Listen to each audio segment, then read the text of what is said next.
तो ये चीज़ बोलनी है आपने। तो मैंने बता दिया था, ये देखो ये पेज पे है। तो आप मेक श्योर कीजिए एटलीस्ट 2-2.5 घंटे 3 घंटे आपके उसके बीच में एवरेज टाइम हो। मस्ती में भी नहीं बताना, उनकी जो बेसिक चीज़ें हैं वो तो मैंने बता ही दी।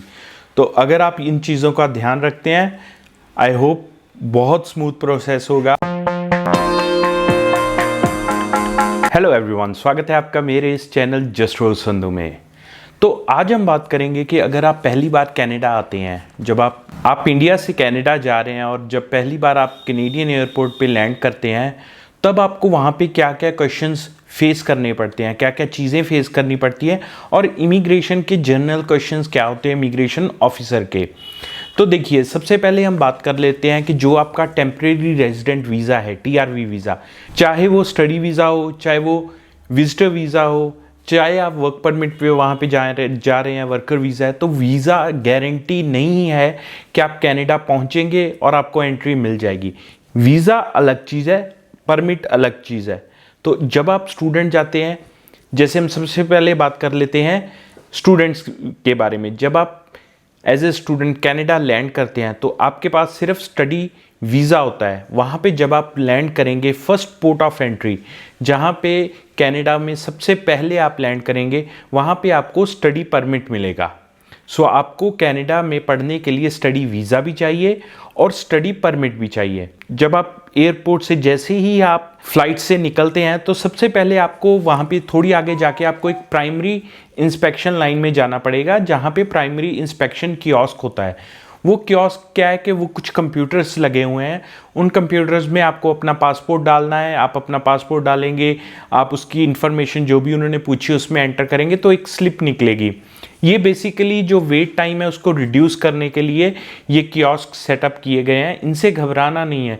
बहुत से लोगों को सबसे ज़्यादा प्रॉब्लम यहीं पे आती है, खासकर हमारे जो बुज़ुर्ग जाते हैं या जो फर्स्ट टाइम गया उसको काफ़ी प्रॉब्लम आती है, पता नहीं चलता। और वहाँ पे माइंडेड के स्टाफ भी बहुत कम है उसके आसपास। तो ऐसा कीजिए, अगर कोई आसपास कर रहा है, आप देख रहे हैं किसी ने वो कर लिया है, तो प्लीज़ उससे हेल्प मांग लीजिए, शर्माइए मत। और अगर आपको पता है कैसे करना है, आपने फिगर आउट कर लिया है, जब आप कंप्लीट हों, अगर किसी और को मुश्किल आए तो प्लीज़ आप भी उसकी हेल्प कीजिए।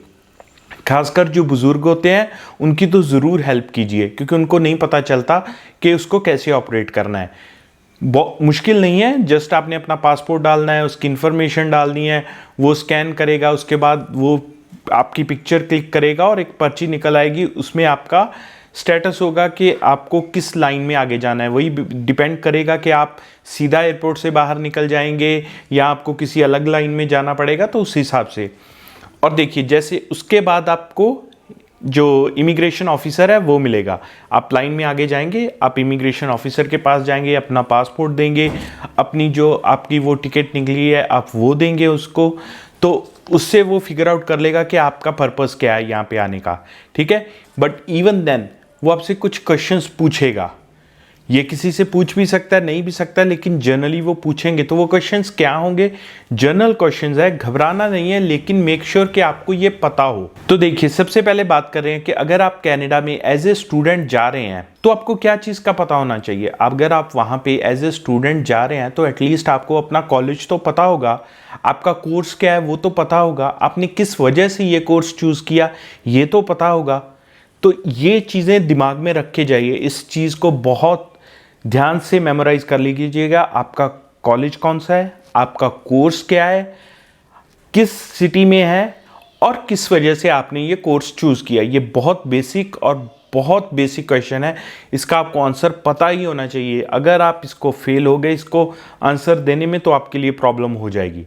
तो इस चीज़ को दिमाग में फिट कर लीजिए, पढ़िए, आपको पता हो। वैसे ये पता होना चाहिए, लेकिन फिर भी अगर आपको लगता है नहीं मेरे को ऐसे एजेंट के पास गए उसने कोर्स डिसाइड कर दिया ये वो, तो पढ़ के जाइए क्या कोर्स है, उसमें क्या सब्जेक्ट हैं, आप सोचिए कि आपने क्यों ये कोर्स लिया है, ठीक है। तो जस्ट उनको यही बोलो मेरा इंटरेस्ट है इस कोर्स में। आप एक जनरल जैसे ही आप कोर्स लेते हैं तो आप कॉलेज की वेबसाइट या यूनिवर्सिटी की वेबसाइट पे चले जाएंगे, वहाँ पे आपको पता चल जाएगा कि इस कोर्स में क्या क्या सब्जेक्ट्स हैं जो आपने प्रोग्राम लिया है। तो उसको आप देखिए कौन कौन से सब्जेक्ट हैं, तो आप उसको बता सकते हैं कि ये सब्जेक्ट है, मुझे अच्छे लगते हैं, ये कोर्स है, ये कॉलेज है, दैट्स इट, डन। उसके बाद देखिए एक और चीज़, आपको ये भी पता होना चाहिए कि आपके कोर्स की लेंथ क्या है, ऑफिशियल लेंथ क्या है, 2 साल का है, 1 साल का है, 3 साल का है, आपको ये पता होना चाहिए। तो आपसे ये भी पूछ सकते हैं आपके कोर्स की लेंथ क्या है, कब खत्म होगा, ये चीज़ ध्यान में रखिए। और एक क्वेश्चन वो पूछते हैं जनरली कि आप कितनी देर तक कनाडा में स्टे करेंगे। तो ये नहीं बोलना कि मैंने कोर्स लिया है, इसके बाद मैं वर्क परमिट अप्लाई कर लूँगा, उसके बाद मैं PR अप्लाई करूँगा, नहीं। उस टाइम पे आपके पास जो डॉक्यूमेंट है, जितनी देर का वीज़ा है, आपने बोलना है कि मैं इसी टाइम पीरियड के बीच में वापस चला जाऊँगा। कुछ नहीं बोलना कि मेरे को स्टडी परमिट के बाद मैं वर्क परमिट अप्लाई कर दूंगा, फिर मैं PR, ऐसा कुछ नहीं बोलना है। आपके पास अगर स्टडी वीज़ा 2 साल का है तो आप उस डेट को बोलिए मेरा कोर्स इतने देर में ख़त्म हो जाएगा, उसके बाद I will move back to my country.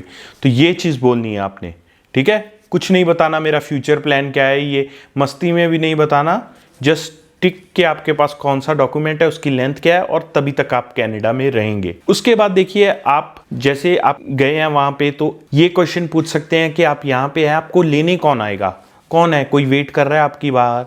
तो देखिए घबराने की बात नहीं है, अगर आपका कोई रिलेटिव है तो भी बता दीजिए, कोई फ्रेंड है तो भी बता दीजिए, उसका एड्रेस, ये चीज़ याद रखने की ज़रूरत नहीं है, पेज पे लिख दीजिए। मुझसे पूछा था उसका एड्रेस तो मैंने बता दिया था, ये देखो ये पेज पे है, मेरे को मेमोराइज नहीं है, मेरे को याद नहीं है, लेकिन ये एड्रेस है, तो जस्ट सिंपल सी ये चीज़ बता दीजिए। उसके बाद एक और चीज़ का ध्यान रखिएगा, देखिए जब आप कनाडा जाते हैं तो ऐसा नहीं है कि हर एक सिटी में एयरपोर्ट है। हो सकता है आपका, जैसे किसी का कॉलेज टिमिन्स में है, किसी का कॉलेज ओटावा में है, और उसको जो फ्लाइट है वो उसकी लैंड कर रही है टोरंटो में, वहाँ से उसने जाना है। तो आपको पता होना चाहिए कि अगर मेरा कॉलेज किचनर में है, कैम्ब्रिज में है, तो मैं यहाँ से वहाँ कैसे जाऊँगा। आप गूगल पे जाइए, गूगल पे जैसे टोरंटो अगर आपकी फ़्लाइट है, टोरंटो पियर्सन एयरपोर्ट किचनर जाना है, तो आपका किचनर का जो कॉलेज है उसका एड्रेस डालिए, गूगल के ऊपर वो आ जाएगा कितना डिस्टेंस है, कितने किलोमीटर्स है।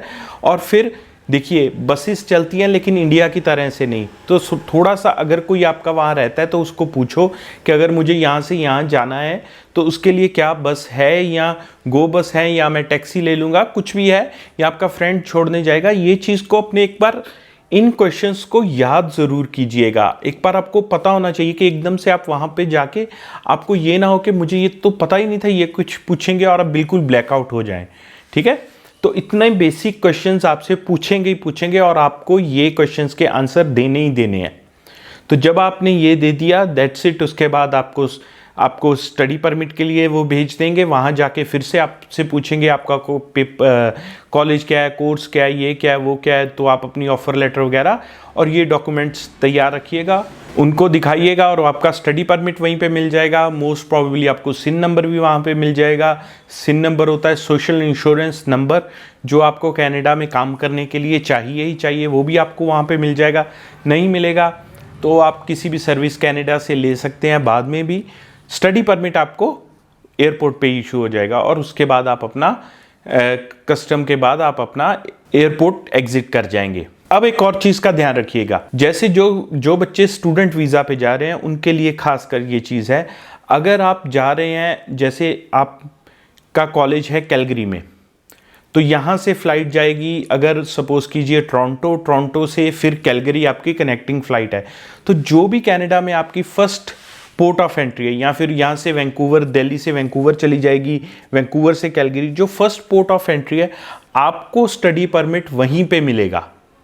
ऐसा नहीं है कि आपको मॉन्ट्रियल में या एडमिंटन में या कैलगरी में आपका कॉलेज है तो आपको वहाँ मिलेगा, नहीं। अगर आपकी डायरेक्ट फ्लाइट है तो उधर, नहीं तो आपको जिस सिटी में आप कनाडा की फर्स्ट सिटी है वो आपकी पोर्ट ऑफ एंट्री है, उसमें ही आपको आपका स्टडी परमिट इशू होगा। तो मेक श्योर कीजिएगा जब आप फ्लाइट बुक करें तो ऐसा मत कीजिएगा कि आपकी टोरंटो और कैलगरी की फ़्लाइट के बीच में सिर्फ 1 घंटे का गैप हो, ऐसा मत कीजिएगा।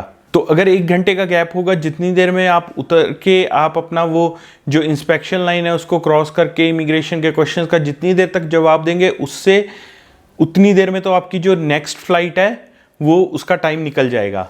तो आप मेक श्योर कीजिए एटलीस्ट 2-2.5 घंटे 3 घंटे आपके उसके बीच में एवरेज टाइम हो आपकी नेक्स्ट फ्लाइट के बीच में।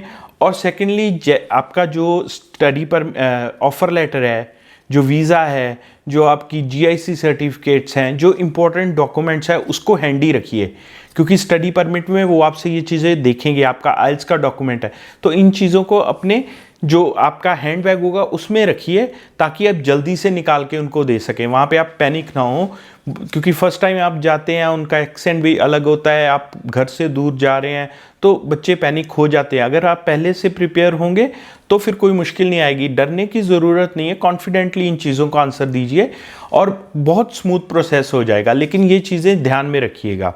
वैसे ही जैसे आप स्टडी परमिट में जा रहे हैं, अगर आप विजिटर वीज़ा पे जा रहे हैं तो एटलीस्ट आपको ये पता होना चाहिए आप किसके पास जा रहे हैं। आप अपने बच्चे के पास जा रहे हैं, आप अपने फ्रेंड के पास जा रहे हैं, तो आपको उनका नाम, एड्रेस और थोड़ा सा ये चीज़, अगर आपने जब आपने वीज़ा अप्लाई किया था तो आपने उसमें एक आइटिनरी दिखाई होगी कि हाँ मैं कनाडा जाऊंगा, मैं इस सिटी में जाऊंगा, फिर मैं इस सिटी में जाऊंगा, कुछ होटल बुकिंग्स अगर दिखाई हैं, वो सारी चीज़ों को आपको देखना है, आपको मेमोराइज़ करना है कि मैंने ये चीज़ें बताई हैं। और अगर वो एयरपोर्ट पे पूछेगा तो आपको उसका जवाब देना, हाँ मैं इधर से इधर जाऊँगा, फिर मैं इस सिटी में चला जाऊँगा, इस सिटी में चला जाऊँगा।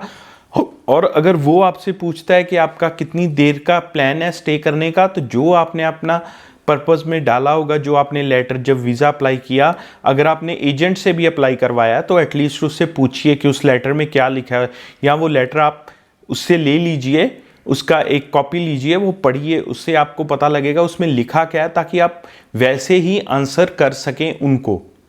तो ये है विजिटर वीज़ा वालों के लिए।